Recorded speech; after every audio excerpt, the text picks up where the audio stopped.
wahai ponakanku, saya lihat pada saat kamu dipukuli oleh Abu Lahab sama Abu Jahal, tidak nampak secuil pun di raut wajahmu wajah kebencian, wajah pendendam, malah sangat sabar. Dari itu kemudian hati saya sadar, kayaknya kamu ini menyampaikan sesuatu sangat jujur, tidak berbohong. Kalau memang ajaranmu ini benar, wahai Muhammad, ajari aku, tuntun aku ajaran agama yang kamu bawa. Akhirnya sejak itu pula Sayyidina Hamzah masuk Islam, membaca 2 kalimat syahadat gara-gara Kanjeng Nabi dipukuli 2 orang tadi. Itu hikmahnya seperti itu. Jadi intinya gini, ketika kita ngajak kebaikan terus kita dimusuhi orang, ya enggak usah mendoakan jelek, kita doakan baik. Kalau orang tuanya enggak mau kita ajak baik, barangkali besok anaknya atau cucunya yang ikut ngaji kan ya.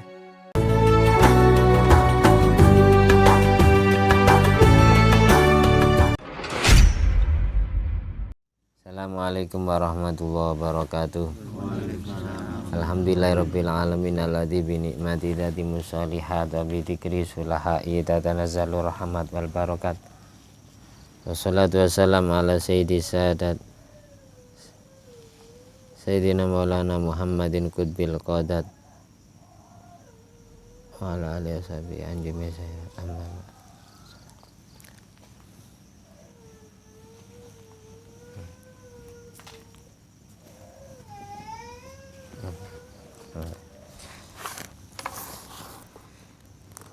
Bila di pertemuan kali ini kita meneruskan sejarah yang terkandung di dalam kitab Al-Quran. Sekarang saya membacakan cerita yang ada di dalam surat Yasin. A'udzubillahi minasyaitonirrajim. Bismillahirrahmanirrahim. Wadrib lahum mathalan ashabal qaryah idh ja'ahal mursalun idh arsalna ilaihim itsnaini fakazzabuhuma fa'azzazna bitsalitsin faqalu inna ilaikum mursalun qalu ma antum illa basyarum mithluna wa ma anzalar rahmanu min syai'in in antum illa takdzibun qalu rabbuna ya'lamu inna ilaikum lamursalun wa ma alaina illal balaghul mubin qalu inna tatayyarna bikum la illam tantahu lanarjumannakum wa lamassannakum minna azabun alim. Al-ayah. Dalam surat Yasin ini Allah memberikan perumpamaan kepada penduduk kota Mekah yang tidak mau beriman kepada ajaran Islam. Di awal Nabi mengaku menjadi seorang rasul, di awal Nabi dilantik menjadi rasul di usia 40. Tidak semua orang Mekah mau beriman, terutama dari kerabat maupun tetangganya Nabi. Allah perumpamakan dengan penduduk kota Antokia, kalau sekarang kota Antiok, maksudnya negara Turki. Wadrib lahum mathalan ashabal qaryah. Buatlah perumpamaan kepada orang Mekah. Ashabal qaryah itu penduduk sebuah negara, sebuah kota Antokia, atau sekarang itu kota Antiok, Turki ya. Sekarang sudah Allah bumi hanguskan, di sana tidak ada penduduknya. Dulu orang Mekah itu pada saat Nabi mengaku jadi Nabi, tidak semuanya beriman kepada Allah dan ajaran Allah. Nabi dimusuhi. Bahkan Nabi kalau sholat itu diganggu.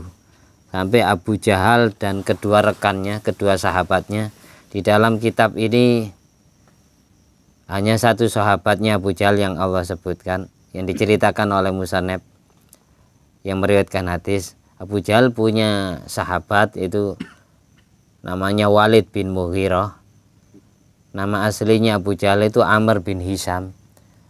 Dua temannya, dua bodyguardnya itu Walid bin Mughirah dan pamannya Kanjeng Nabi sendiri yaitu Abu Lahab. Dan orang terdekatnya yang bernama Abu Sufyan bin Harb. Orang ketiga ini sengaja tidak disebutkan karena alasannya satu, beliau termasuk pamannya Kanjeng Nabi, paman yang beliau cintai, meskipun jahat tapi Nabi tetap sayang, yaitu Abu Lahab. Terus yang kedua, bisa yang dimaksud orang ketiga yang musuh Kanjeng Nabi, ini Abu Sufyan bin Harb. Kenapa tidak disebutkan? Karena beliau ditakdir masuk Islam dalam Fathu Mekah. Abu Jahal itu dulu pernah bersumpah, Inna Abu Jahal halafa. Abu Jahal bersumpah, la in ra'a Muhammadan yusolli la yurdihonna ra'sahu bihajarin. Kalau mataku melihat Muhammad jelas-jelasan sholat, akan aku pukul kepalanya dengan batu besar. Jadi pada saat itu kemudian Abu Jahal melihat Kanjeng Nabi sholat, falamma ra'au dhahaba farafa'a hajaron liyarmiyau. Akhirnya Abu Jahal mengambil batu besar dengan tujuan ketika Kanjeng Nabi sujud, kepalanya mau bahasa kita dikepruk, dihantam pakai batu. Itu sumpahnya Abu Jahal. Falamma auma'a ilai raja'at yadahu ila unuki wal tasaqal hajar biyadaihi. Surat Yasin ini kita semua hafal, tapi setidaknya meskipun kita hafal, setidaknya kita ngerti sejarah yang dikandung di dalam surat Yasin. Yang dijuluki Sohibu Yasin itu Habib An-Najjar, tokoh Nasrani yang beriman kepada Nabi sebelum Nabi terlahir ke dunia. Itu dijuluki Habib An-Najjar, julukannya Sohibu Yasin. Makanya disebut surat Yasin karena ada kaitannya dengan kisahnya Habib An-Najjar. Orang yang hafal kitab Injil, di dalam Injil disebutkan Nabi akhir zaman namanya Nabi Ahmad yang terlahir di Mekah. Habib An-Najjar sudah beriman dengan ajaran itu. Habib An-Najjar sebelum baca Injil belajar Tauratnya Nabi Musa. Setelah itu, setelah Abu Jahal punya keinginan ingin menghantam kepala Rasulullah pada saat sujud, tiba-tiba tangan Abu Jahal ini yang megang batu ini balik ke dirinya sendiri. Jadi pada saat Kanjeng Nabi sujud mau dihantam kepalanya dengan batu sama Abu Jahal, lalu ininya tangan ini balik sendiri ke belakang. Terus batu ini tidak bisa dilepas, lengket kayak ada lemnya. Wal tasaqal hajar biyadai. Jadi batu yang dipegang Abu Jahal itu lengket, tidak bisa dijatuhkan. Tangannya Abu Jahal ketika mau gini, tiba-tiba balik ke sendiri, mundur sendiri tangannya. Terus ini kedua sikutnya ini mencekik lehernya sendiri, sehingga Abu Jahal tidak bisa menundukkan kepalanya. Makanya di surat Yasin ayatnya, inna ja'alna fi a'nakim aghlalan. Sesungguhnya aku Allah menjadikan di dalam leher orang kafir belenggu yang menjerat lehernya. Faya ilal azqani faumukmahun. Dan sedang tangannya dikumpulkan dengan kedua dagunya faumukmahun, sehingga mereka tidak bisa menundukkan kepalanya, mencekik lehernya Abu Jahal sendiri batu itu. Setiap berkeinginan ingin berbuat jahat selalu seperti itu. Pernah lagi pada saat Kanjeng Nabi mau ruku, mau ditendang perutnya, mau ditendang pantatnya, Abu Jahal kepreset pernah. Ini ceritanya ada di surat Iqra. Makanya akhir surat Iqra itu la tuti'hu wasjud waqtarib. La tuti'hu, janganlah kamu taat Muhammad kepada Abu Jahal. Abu Jahal ngancam kamu tidak boleh sholat, jangan nurut kepada ancamannya. Wasjud, tetaplah kamu sujud kepada Allah, waqtarib, dan dekatkan dirimu kepada Allah. Di surat Iqra, akhir surat Iqra Al-Alaq itu kan diakhiri la tuti'hu wasjud waqtarib. Dhamir hu itu rujuknya ke Abu Jahal. Jangan taat kepada ancaman Abu Jahal. Abu Jahal sering seperti itu aslinya, menyaksikan keajaiban aneh sebelum Kanjeng Nabi dan sesudah Nabi jadi Nabi itu sering. Pada saat kecil dulu Nabi pernah hilang, dibawa malaikat Jibril Mikail. Lalu kakeknya Kanjeng Nabi tawaf di sekitar Ka'bah, lalu berdoa kepada Allah minta petunjuk di mana Nabi Muhammad berada. Pada saat itu umurnya Kanjeng Nabi masih 6-8 tahunan.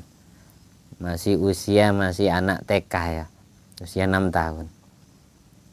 Dan semua orang Mekah mendengar suara hatib, suara dari langit, tapi tidak ketemu siapa yang bersuara. Langsung ngasih tahu, sesungguhnya Muhammad ada di wadi sana, ada di sebuah lembah, carilah di sana. Dia sedang bermain-main di sana. Akhirnya dicari. Orang pertama yang menemukan Kanjeng Nabi itu Amr bin Hisham, atau yang dikenal dengan sebutan Abu Jahal. Langsung sama Abu Jahal ini digendong Rasulullah ini yang masih kecil, kan belum jadi Nabi. Jadi Nabi itu dilantik usia 40 tahun. Usia 40 tahun. Al-Quran mulai turun usia Kanjeng Nabi 40 tahun. Nabi wafat usia 63. 63 kurangi 40 berarti 23 tahun. Al-Quran 30 juz turun ke bumi selama 23 tahun. Tidak langsung 30 juz turun, 5 ayat, 3 ayat, 2 ayat, sesuai masalah atau kejadian yang dialami Kanjeng Nabi bersama kaumnya, bersama sahabatnya, bersama orang kafir. Turun nasihat dari Allah gitu. Makanya kemudian disebut sababun nuzul, faktor penyebab kenapa ayat ini kok turun. Itu selama 23 tahun. Makanya hikmahnya diawali surat Al-Fatihah ditutup dengan surat An-Nas. Jumlah hurufnya surat Al-Fatihah kalau dihitung 23 huruf. Jumlah hurufnya surat An-Nas juga 23 huruf. Surat penutup dan surat pembuka 23 huruf, sama seperti turunnya selama 23 tahun. Jadi 30 juz turun 23 tahun. Itu sangat unik ya, sangat unik. Isyarat Allah itu sangat lembut. Kalau kita tidak mendalami Al-Quran kita tidak paham. Kita insya Allah tahu baca Quran semua, tapi tidak semua dari kita ngerti maksud dari Al-Quran. Makanya dipelajari dikit-dikit aja, meskipun 1 bulan sekali.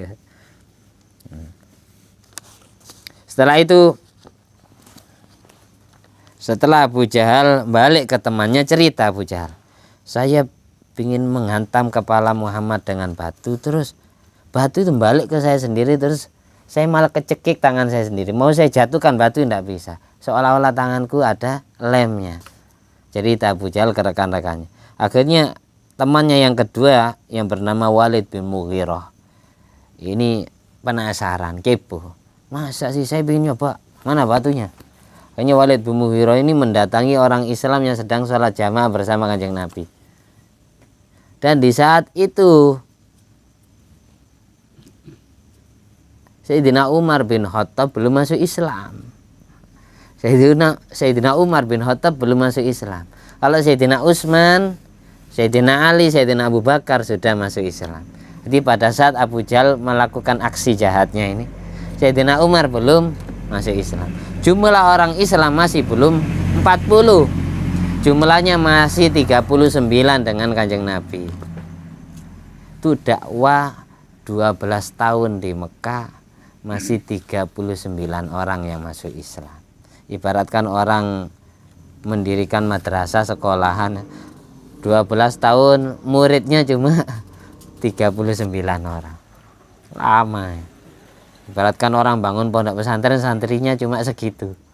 12 tahun hanya dapat santri 39 orang. Terus Walid bin Mughirah ingin nyoba juga. Akhirnya dia datang menemui Kanjeng Nabi di saat sholat, ingin melemparkan batu ke Kanjeng Nabi. Kanjeng Nabi awalnya kelihatan, tiba-tiba fa'amallahu basarahu, Allah membuat buta matanya Walid bin Mughirah. Pada saat mau menghampiri Kanjeng Nabi sholat, matanya Walid bin Mughirah ini buta, tidak bisa lihat. Faja'ala yasma'u sautahu wa la yarahu, tapi dia hanya mendengar suara Kanjeng Nabi baca takbir.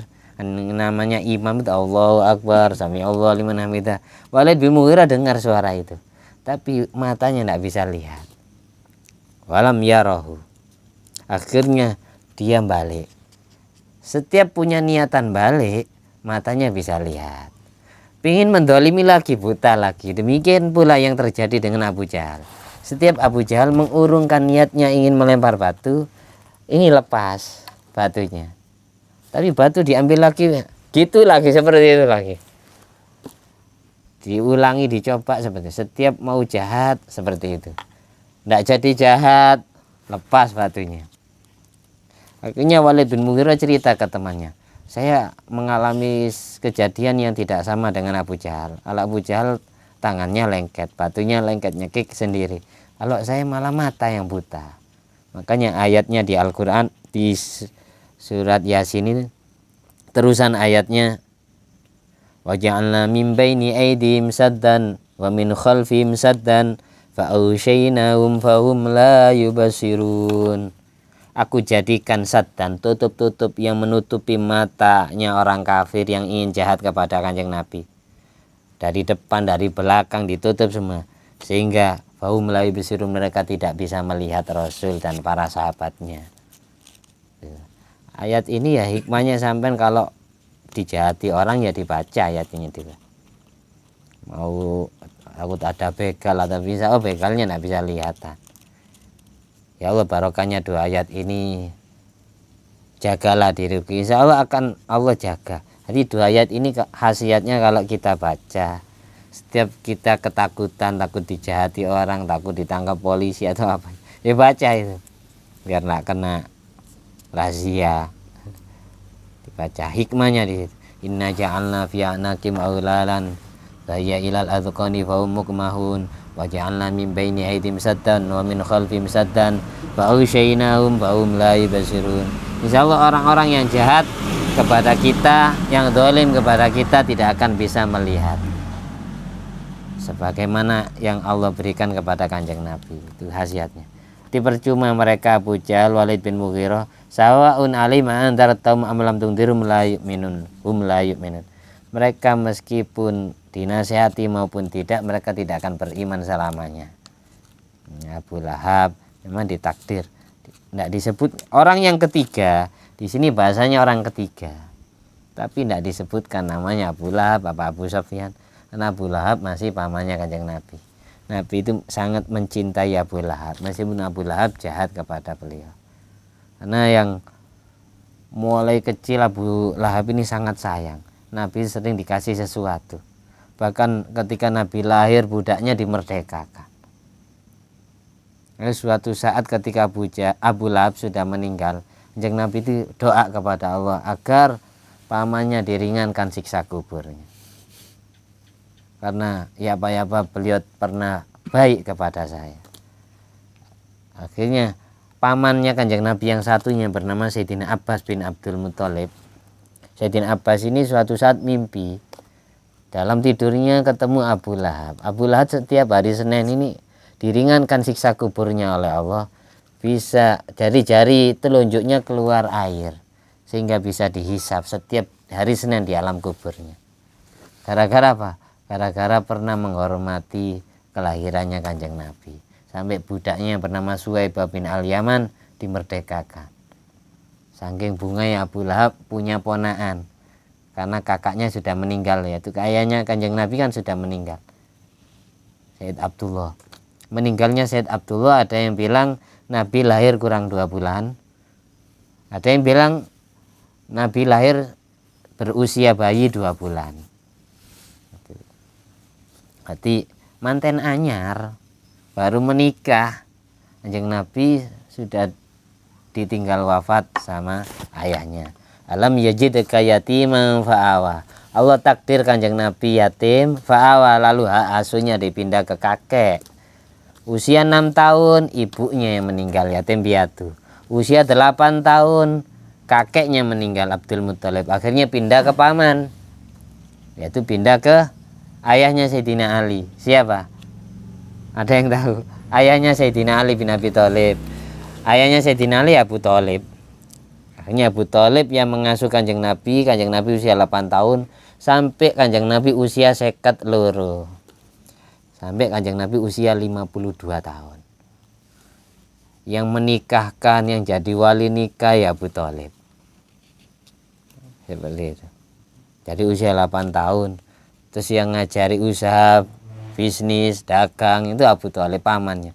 Kenapa kok enggak pindah hak asuhnya ke Abu Lahab atau Sayyidina Abbas atau Sayyidina Hamzah atau ke paman-pamannya yang selain Abu Thalib?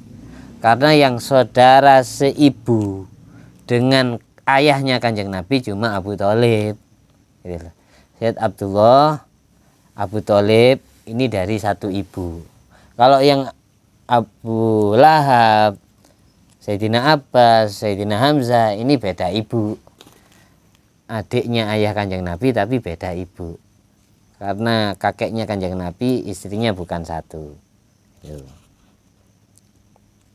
Makanya pindahnya ke paman kandung bahasanya lah. Bahasanya gitu. Pas paman yang seibu dengan ayahnya. Terus orang ketiga ini penasaran juga, ingin menghantam kepala Rasulullah dengan batu. Tapi yang ini aneh.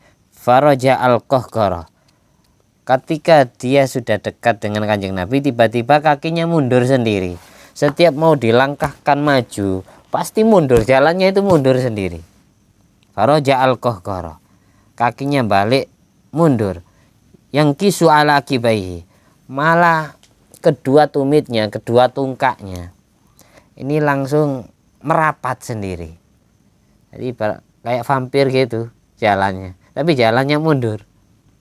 Akhirnya karena kedua tumitnya ini merapat sendiri, terus jalannya selalu mundur, akhirnya orang ini jatuh tersungkur dalam keadaan terlentang. Hatta khara ala qafau maghsyian. Orang ketiga ini langsung pingsan, ngeblak gitu.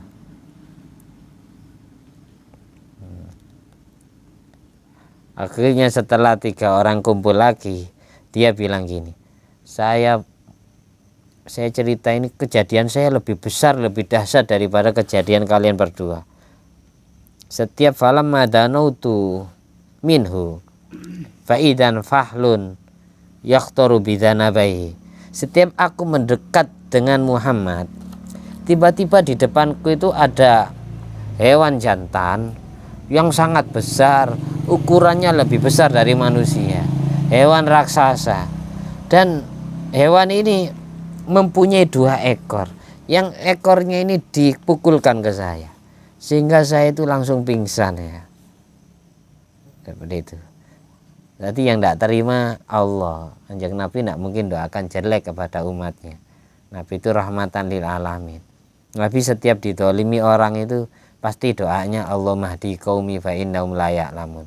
Ya Allah berilah hidayah kaumku karena dia tidak tahu. Hikmahnya apa? Barokah Nabi sering mendoakan orang-orang yang jahat kepada Nabi. Meskipun Abu Jahal tidak Allah takdir masuk Islam, tapi anaknya Abu Jahal masuk Islam, yaitu Ikrimah bin Abu Jahal. Meskipun Walid bin Mughirah tidak masuk Islam, tapi anaknya Walid bin Mughirah masuk Islam, jadi pejuang Islam, yaitu yang bernama Khalid bin Walid. Meskipun Abu Lahab tidak masuk Islam, tapi anaknya Abu Lahab ada yang masuk Islam, yang bernama Utbah, Utaibah, dan Darrah. Makanya pada saat umat Islam ini mulai sering dijahati sama orang kafir, anaknya Abu Lahab ini ikut hijrah ke Madinah. Di Madinah itu sering diledek sama orang-orang Bani Zuraik.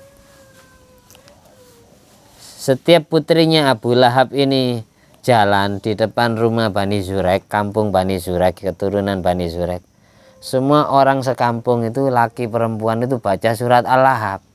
Tabat yada abi lahabi wa tab. Satu kampung selalu baca. Setiap Darrah putrinya Abu Lahab lewat ketika di Madinah, semuanya itu orang perempuan-perempuan, ibu-ibu, kalau Zahra ini lewat ya, pasti semuanya baca surat Al-Lahab. Akhirnya namanya anak ya tersinggung. Orang-orang ini setiap saya lewat kok selalu baca surat Al-Lahab, kayak di Al-Quran tidak ada ayat atau surat selain surat itu. Kayak mereka itu sengaja, karena di situ ada nama bapakku dan ada ibuku yang disinggung di dalam ayat atau surat tersebut. Wa mra'atu hammalatal hatab. Istrinya Abu Lahab membawa kayu bakar yang berduri. Nah, kalau Kanjeng Nabi lewat ditaruh di jalan Kanjeng Nabi. Kanjeng Nabi kan tidak pakai sandal. Akhirnya kakinya berdarah. Mau berangkat ke masjid ya. Jadi di jalannya itu dikasih duri sama istrinya Abu Lahab. Akhirnya si Zahra ini yang masuk Islam, putrinya Abu Lahab yang masuk Islam ketika hijrah ke Madinah, lapor ke Kanjeng Nabi. Ya Rasulullah, sambil nangis itu, sambil nangis. Orang-orang kalau saya lewati semuanya baca surat Al-Lahab. Saya sampai malu ya. Kayak mereka tuh sengaja ngeledek saya. Ini bapakmu aja di dalam Al-Quran, ibumu juga disinggung di dalam Al-Quran. Kayak gitu.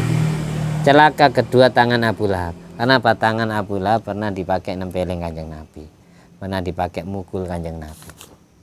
Yang menjadi faktor penyebab paman yang satunya yaitu Sayyidina Hamzah masuk Islam.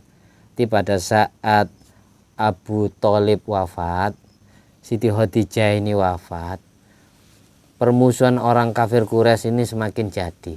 Mereka terang-terangan memukuli Kanjeng Nabi. Pada saat Kanjeng Nabi dipukuli sama Abu Lahab sama Abu Jahal, ini disaksikan langsung oleh Sayyidina Hamzah, paman satunya. Melihat terus, Sayyidina Hamzah itu melihat terus. Muhammad ini dipukuli tapi di wajahnya tidak nampak kebencian secuil pun. Biasanya orang itu kalau marah kan kelihatan dari raut wajahnya. Ini Kanjeng Nabi tidak kelihatan marahnya ketika dihajar sama Abu Lahab sama Abu Jahal. Sayyidina Hamzah menyaksikan seperti itu. Muhammad ini mulai kecil terkenal anak yang jujur, tidak pernah bohong. Apa benar dia Nabi akhir zaman? Karena apa kok orang kafir Quraisy tidak percaya kalau Nabi Muhammad jadi Nabi? Karena ajaran salah yang diajarkan oleh guru-guru Injil, guru-guru Taurat. Itu Nabi akhir zaman bukan manusia. Dan nabi-nabi sebelumnya itu juga bukan manusia tapi malaikat. Kalau malaikat berarti gaib, tidak kelihatan mata. Jadi keyakinan orang Mekah seperti itu. Nabi akhir zaman itu malaikat, bukan manusia. Jadi ketika Nabi Muhammad ini ngaku jadi nabi, orang Quraisy Mekah itu bilang gini, "Malihadar Rasul yakulut ta'am wa yamshi fil aswaq." Tidaklah Muhammad yang dianggap sebagai Rasul, dia makan makanan sama seperti kita. Dia jalan di pasar, dagang di pasar, beli sesuatu di pasar sama seperti kita. Masa ada nabi makan? Masa ada nabi jualan di pasar? Nggak pantas itu. Seperti itu kan.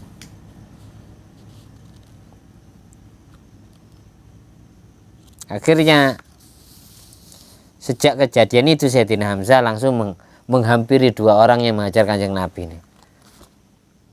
Musuh kalian adalah saya, bukan Muhammad. Mending kalian lawan saya daripada lawan anak ini. Jadi saya berani dikeroyok kalian berdua gitu. Padahal ini Abu Lahab ini masih saudaranya Sayyidina Hamzah, saudara kandung. Apa gara-gara anak ini bilang Tuhannya Allah, terus kalian memukuli dia seperti ini? Padahal Muhammad tidak pernah mukuli kalian. Padahal Muhammad tidak pernah tidak pernah menyakiti kalian. Ucapannya Muhammad tidak pernah menyakiti hati kalian. Cuma dia bilang Tuhannya Allah. Dia ngaku jadi nabi akhir zaman. Apa gara-gara itu terus kalian mukuli anak sesadis ini? Kanjeng Nabi berdarah semua. Wajahnya berdarah semua. Ada satu.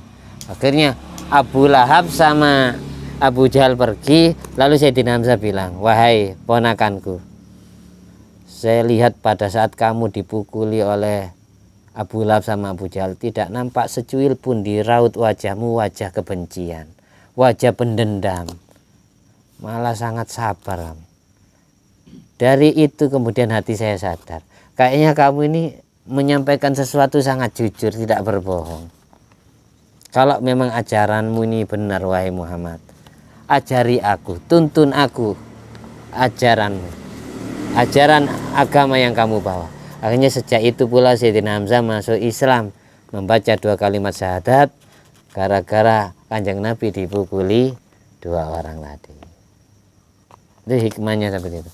Jadi intinya gini, ketika kita ngajak kebaikan, terus kita dimusuhi orang, ya enggak usah mendoakan jelek, kita doakan baik. Kalau orang tuanya enggak mau kita ajak baik, barangkali besok anaknya atau cucunya yang ikut ngaji, kan ya, ikut kegiatan kita, ya enggak apa-apa ya, dikacangi, diledek enggak apa-apa. Bagaimana Daro? Daro putrinya Abu Lahab masuk Islam, Utbah, Atibah masuk Islam, Mu'tab masuk Islam, Ikrimah bin Abu Jahal jadi pejuang Islam, Khalid bin Walid jadi pejuang Islam. Padahal dulu bapaknya jahat kepada Kanjeng Nabi, tapi anaknya hatinya Allah buka. Demikian pula ketika kita ketemu orang yang jahat kepada kita, ya doakan baik aja, ya berilah hidayah orang itu. Makanya dulu ada cerita Syekh Ma'ruf Al-Qarhi. Syekh Ma'ruf Al-Qarhi ini aslinya non muslim, orang Kristen masuk Islam jadi mu'alaf.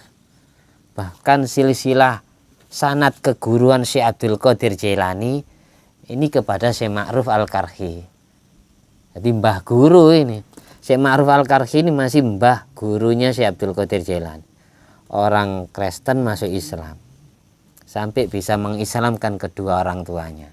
Syekh Ma'ruf Al-Qarhi ini pernah dengan santri-santrinya jalan di sebuah tempat, ketemu di situ ada laki perempuan, anak-anak muda, mabuk-mabukan, pacaran, berfoya-foya, pesta narkoba. Terus salah satu muridnya ada yang bilang gini kepada Syekh Ma'ruf, kan Syekh Ma'ruf terkenal walinya Allah yang setiap ngangkat tangan doa pasti mustajab.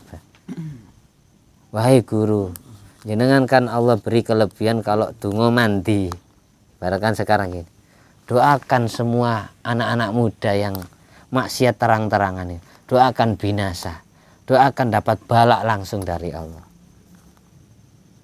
Mari guru doa guru ya. Katanya salah satu dari muridnya, ada perkiraan 11 orang.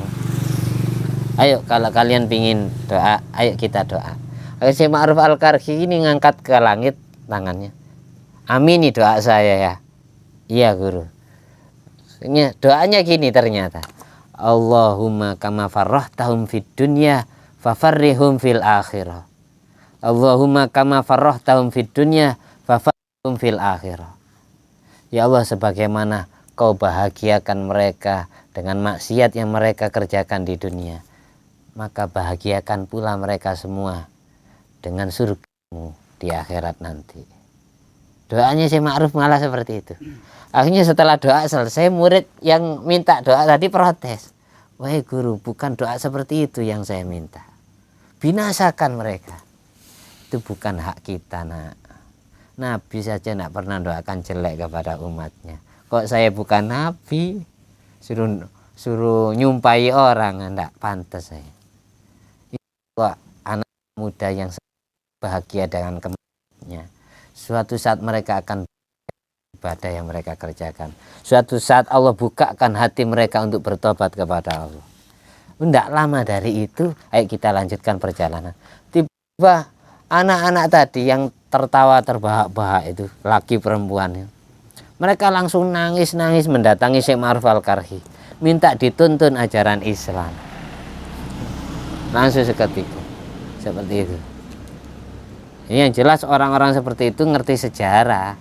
Nabi aja tidak pernah doakan jelek. Kita lanjut, kita tutup cerita Daro tadi belum selesai. Setelah Daro curhat ke Kanjeng Nabi, gara-gara setiap lewat di kampung Bani Zurek, orang-orang semuanya ngaji surat Al-Lahab, karena di situ ada nama Abu Lahab dan istrinya, sedangkan Daro adalah putrinya. Ambil nangis, akhirnya Kanjeng Nabi juga nangis. Jadi sudah, kamu ya sabar, nanti besok ya kamu sholat di saf terdepan bagian wanita. Dulu zaman Kanjeng Nabi itu laki-laki saf depan, perempuan itu saf belakang, tapi tidak ada satirnya. Kamu nanti duduk atau sholat di tempat yang sekiranya saya kalau manggil kamu gampang, kumpul dengan jamaah wanita. Ya, akhirnya setelah selesai sholat, Daro ini dipanggil sama Kanjeng Nabi untuk maju. Ya ashabi, wahai sahabat-sahabatku, hadhil mar'ah bintu ami, wanita ini putri pamanku, katanya Kanjeng Nabi. Nabi tidak bilang wanita ini, Daro ini putri Abu Lahab, tidak. Nabi bilang, kalau bilang putri Abu Lahab seolah-olah jauh, tapi kalau sudah bilang putri pamanku berarti dekat. Bahasa paman ini berarti sik dulur kan ya. Wanita ini putri pamanku. Fama balu aqwamin yu'dzunani fi qarabati. Apa maksud orang-orang yang menyakiti saudara-saudaraku? Faman adzaha faqad adzani. Faman adzani faqad adzallah. Barang siapa yang menyakiti perasaan kerabatku, saudaraku, barang siapa yang menyakiti hati Daro, berarti sama seperti menyakiti aku. Barang siapa yang menyakiti aku, berarti sama seperti menyakiti Allah langsung. Dari sejak itu surat Al-Lahab sudah tidak laku dibaca. Karena apa? Nabi bilang seperti itu sambil nangis. Sahabat semuanya tidak ada yang berani baca surat Al-Lahab. Sampai ngimami sholat pun tidak pernah dibaca. Sampai menghatamkan Quran pun ketika sampai di surat Al-Lahab, bacanya pelan-pelan sahabat. Dari saking takut suaranya didengar oleh telinga Rasulullah. Nabi itu setiap ada sahabatnya baca surat Al-Lahab selalu nangis. Karena apa? Di situ ada nama paman yang sangat beliau cintai, yaitu Abu Lahab. Makanya kalau sholat jangan baca surat Al-Lahab. Setiap hataman Al-Quran jangan dimasukkan ke mic lah. Kalau memang kita cinta kepada Rasulullah, ya jangan sakiti perasaan Kanjeng Nabi. Meskipun di alam barzah mendengar itu ya tetap nangis. Makanya saya lihat, saya kalau ngimami sholat tarawih tidak pernah baca surat Al-Lahab karena itu. Seperti itu. Karena dulu pernah terjadi, kalau sahabat itu tidak ada yang berani. Kok sekarang ini banyak imam-imam sholat yang berani baca surat Al-Lahab. Karena ada kol-kola kubronya, watab. Mudah-mudahan bermanfaat yang saya sampaikan, dan kita semua dan seluruh anak cucu kita dijaga oleh Allah, dijadikan hamba Allah yang Allah cintai dan dicintai oleh Rasulullah. Kita semua Allah takdir bisa berziarah ke Baitullah, bisa beribadah di Masjidil Haram, bisa berziarah ke makam Rasulullah, bisa beribadah di Masjid Nabawi, dan mengunjungi semua tempat di muka bumi yang penuh dengan limpahan barokah Allah, seperti Baqil Gharqad, Al-Ma'la, dan Masjidil Aqsa. Mudah-mudahan Allah beri kemudahan kita dapat rizki, bisa berziarah ke tanah suci Haram Makkah dan tanah suci Haram Madinah, menunaikan ibadah haji dan umroh dengan mudah, dengan gampang, dengan cara Allah, bukan cara kita sendiri. Ya Allah, ya Rahman, ya Rahim, ya Hayyu, ya Qayyum, ya Qadir, ya Sami. Rabbi yassir wa la tu'asir, Rabbi yassir wa la tu'asir, yassir lana umurana umurat dunya wal akhirah. Mudahkanlah urusan kami, kabulkanlah doa kami dan hajat kami ya Allah.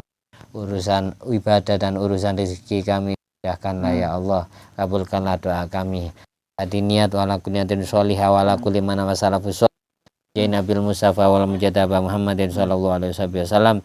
Bisri asraril Fatihah. Bismillahirrahmanirrahim. Alhamdulillahirabbil alamin. Arrahmanir rahim maliki yaumiddin. Iyyaka na'budu wa iyyaka nasta'in. Ihdinas siratal mustaqim siratal ladzina an'amta 'alaihim ghairil maghdubi 'alaihim waladdallin. Allahumma arhamna bil Qur'an waj'alhu lana imaman wa hudan wa rahmah. Allahumma dzakirna minhu ma nusina wa 'allimna minhu ma jahilna warzuqna tilawatahu ana al-laili wa atrafan nahar waj'alhu lana hujjatan ya rabbal alamin. Alhamdulillah alladzi at'amani hadzal ilma warzaqanihi min ghairi haulin minni wala quwwatin. At-tahiyyatul mubarakatus salawatut thayyibatu lillah. Assalamu alayka ayyuhan nabiyyu wa rahmatullahi wa barakatuh. Assalamu alayna wa ala ibadillahi sholihin. Asyhadu an la ilaha illallah wa asyhadu anna muhammadar rasulullah. Allahumma sholli ala sayyidina Muhammad wa ala ali sayyidina Muhammad kama shallaita ala sayyidina Ibrahim wa ala ali sayyidina Ibrahim wa barik ala sayyidina Muhammad wa ala ali sayyidina Muhammad kama barakta ala sayyidina Ibrahim wa ala ali sayyidina Ibrahim fil alamin innaka Hamidum Majid. Bi fadli subhana rabbika rabbil izzati amma yasifun wa salamun alal mursalin walhamdulillahi rabbil alamin. Subhanakallahumma wa bihamdika asyhadu an la ilaha illa anta astaghfiruka wa atubu ilaik. Wassalamualaikum warahmatullahi wabarakatuh.